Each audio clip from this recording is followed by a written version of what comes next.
আজ 11th মে operation শক্তি বা পোখরান 2 এর 26 বছর পূর্তি।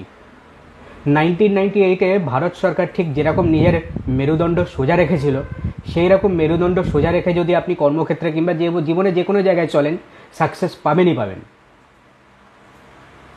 আমেরিকা, কানাডা, জাপানের মতো বড় বড় দেশের হ্যারাসমেন্টকে সহ্য করে, আমেরিকার মতো বড় বড় দেশের স্পাই স্যাটেলাইটকে ফাঁকি দিয়ে সেদিন ভারত নিউক্লিয়ার টেস্ট করে।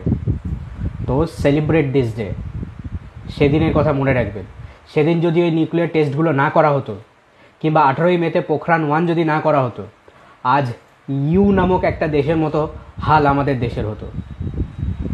চায়না এখনও পুরোপুরি আমাদের এখানে ঢুকতে পারছে না। আচ্ছা, অরুণাচল প্রদেশে আছে, কিন্তু পুরোপুরি ঢুকতে পারছে না, কারণ we are a nuclear capable country.